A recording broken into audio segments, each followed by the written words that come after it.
Sonya, and today we're dishing with you from Capital City Brewing Company, located at 1100 New York Avenue Northwest. This is DC's oldest brew pub. It's been here for 21 years. It's finally legal. And in addition to our wonderful brews, we're also enjoying some ribs, some bratwurst, some fish and chips, and maybe DC's best kept secret, Capital City Brewing Company's free soft pretzels.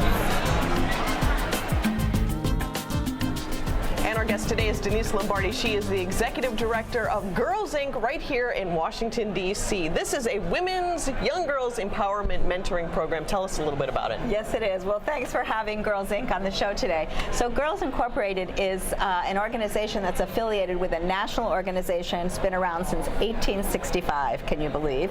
And started in the post-industrial era when girls had sort of after-school girls clubs. And over time, it became Girls Incorporated and distinguishes itself really by serving about 136,000 girls a year across the nation through 90 affiliates in the U.S. and several in Canada.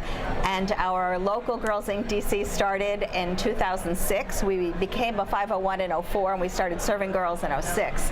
And right now we have a 7,000 square foot center on the campus of Howard University, and we're serving girls after school, weekends, periodically across the year with special events, and we also have a summer camp.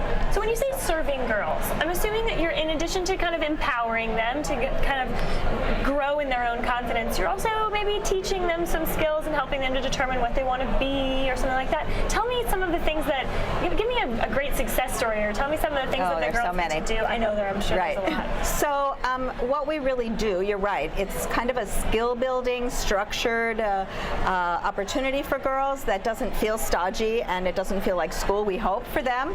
This is an opportunity for girls to learn the importance of a sister support system and kind of navigate within a very positive, affirming environment so that they can take risks, try new things without the benefit of kind of boys looking at them. We in particular in DC are serving middle school and 9th grade girls right now. That's a tough age. Yeah, it's a tough time, and they're very self-conscious, and the last thing they need is some boy giggling at them or making them feel like silly or stupid or whatever. So we create an all-girls environment that's very, I don't want to be corny and keep saying positive and affirming, but it really is very positive and very affirming, and they feel safe.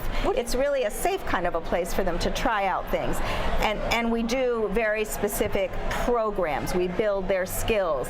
We focus on health and wellness, leadership development, STEM, science, technology, engineering, and math, financial skills, advocacy. We talk a lot about the issues girls face in our city and across the country, and we examine ways that the media portrays girls. I loved your recent guest who was a female beer brewer. I mean, how cool is that?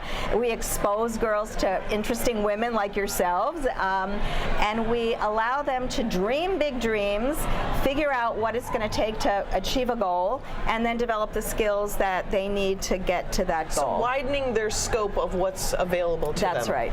Access and opportunity, skill building, saying go for it, don't be afraid, step out there. You know, if you fall, we're here to help you, get back up and try again. How do you keep the girls sort of from being catty? I think a lot of people think that girls are like not supporting each other and that they're just... So girls are catty sometimes, and when that happens, we talk about it. We start and end every day with what we call Girls Circle. So those are times when we have an opportunity to discuss issues, if they're cattiness or bullying or the mean girls thing or something really uncomfortable or unpleasant is on someone's mind or has gone on in school that day or whatever it is. So there's Girls Circle time. We have mentors. Every girl has a mentor, and there are opportunities to talk privately with any of the staff, and in particular the mentor, and then if we need to do any personal follow-up with anyone, we do that. A lot of of times we talk about how we want women to move up in society, but in order for us to do that, we need to try. We need to say, we say there aren't enough women in the Senate. Well, how come they're not trying to be elected to the Senate, right? So how are you working with the girls to not just help them to feel better about themselves, but to give them those really high goals? Right, so that's a great question, and one of the most important things I think that we do is there's a program that we coined called SheEO. So through SheEO, we expose, right, the girls to incredible women who are doing high-level things. They're in the Congress, they're at the museum, they're doing blogging, they're in charge of magazines, they have television shows, they're corporate CEOs, et cetera, et cetera. The sky's the limit, there is no limit, right? So what we do through SheEO is have women come in and talk to the girls about their career, and we also do speed networking at a workplace. For example, we've taken girls out to NASA, to Cisco, Lockheed Martin, and groups of women from those industries will be scattered around the room, and our group of girls will come in and speed network around the table in groups of 2 or 3, and they'll talk to the women about what's a day in the life like, what do you love about your job, how did you prepare for your job? Right. I'm in the 6th grade and I love math, but I don't know what I can do with it. So these are the kind of things that start conversations, that get their wheels going, and then through, after the networking opportunity, normally the girls will take a tour of the workplace so they can really see what it looks like at Cisco, for example, and get really excited about it. And then if a girl's truly interested in that field, we can connect her with someone who would mentor her through that particular field and talk about it further, look at colleges that might be interesting for her to begin thinking about, things like that. Now, if there are older women who are watching this who are not in high school or grade school, who maybe want to be mentors, there's a great event that's coming up where they can get a little action for their closet as well. That's right. So we have on October 9th, our annual fundraiser this year is called The Power of the Purse.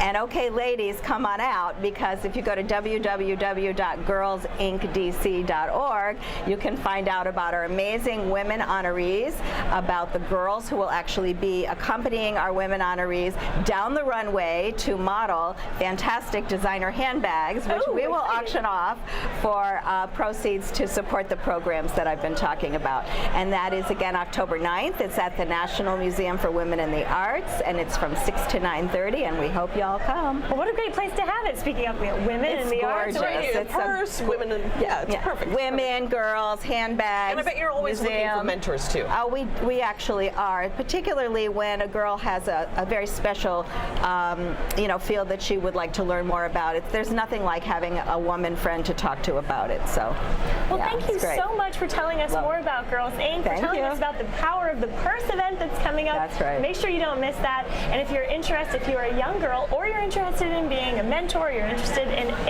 helping women at all. An accomplished girl. An accomplished girl. Join the team. Girl power, then join the team. Thank you, so ladies. much. My pleasure. It's been wonderful to have you, and it's always wonderful to have you. Thanks for watching this episode of The District Dish.